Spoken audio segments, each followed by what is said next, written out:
Good morning, good afternoon, good evening. This is Alan Burgos from the hashtag Walk with Love channel. Welcome and welcome back to our channel. Guys, if you are not yet subscribed to our channel, please do it so now so that you can be a part of this growing family. Officially, we are now 9,978 subscribers. Thank you so much guys. God bless you all at malapit na po tayo sa 10,000 subscribers milestone natin. Ay sana po makuha po natin within the day or until tomorrow, no? Maraming salamat po sa inyong lahat in advance. Happy New Year at mahal na mahal ko po kayo. Okay, ang pag-usapan po natin today ay yung dyan sa Maynila, no? Okay, sa Maynila po. Ay, balik po tayo sa Maynila. Ang favorite topic po natin dito sa ating vlog, parang ang kinukonsider natin na itong vlog natin ay vlog or YouTube channel, no, with regards to the future mayor and past mayor of Maynila, no, si Yorme Isko Moreno. Kaya kailangan po nating i-cover din ang mga national politics para naman mahudyatan or ma-educate natin ang ating mga madlang Pilipino, ang masang Pilipino. Okay? Ngayon, meron pong dyan, may event po dyan or isang parang get-together na si Isko Moreno ay binigyang pugay ang mga barangay public servants sa Maynila. Ang maganda po kasi kay Yorme Isko Moreno ay hindi lang po siya ano ba nangyari? Ba't naghang? Okay. Hindi lang po siya wait lang po nawala po. Meron po tayong technical glitch. Okay. Yan. Okay, ang maganda lang po dyan kay Yorme Isko Moreno ay yung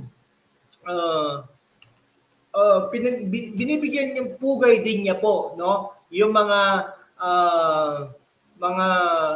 barangay executives, ang tao, no? Binibigyan niya ng pugay yung mga tao po, no? Ayan, kunwari, katulad nito, no?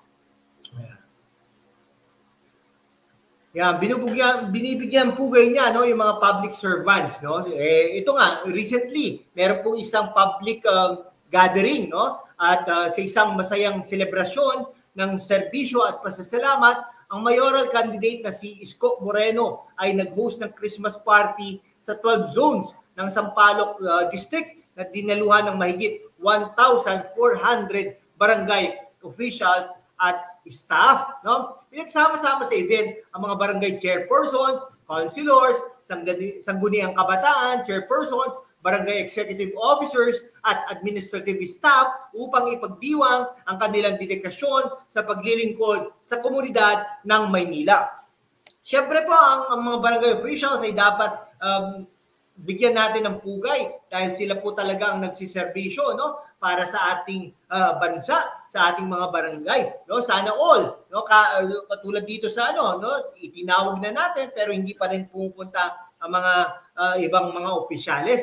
At ito pa po ay isang Thanksgiving party para sa mga public servants sa barangay, paliwanag ni Isko sa kanyang speech. Anya pa sa wikang Ingles, ito po ang paraan ko ng pagpapasalamat sa kanila. Pinili namin na gawin ito sa Christmas season kasi panahon ito ng pagbibigay, pagmamahal at syempre pasasalamat. Ayan po, maganda po, no, sa tandem na ito, talagang hindi lang po infrastructure, hindi lang po kundi tao din po, no. Yung mga benepisyo ng ating mga lolo at lola sa ating mga senior citizens, sa ating mga PWDs, sa ating kabataan, ay ganun-ganun na lang po. Di po ba? Yan. Si Manong Chavit Singson, ang isa sa mga sinusuportahan ni Yorme Isko Moreno. Binanggit din ni Vice Mayor, future Vice Mayor candidate, Chi Atienza, ang kahalagahan ng event.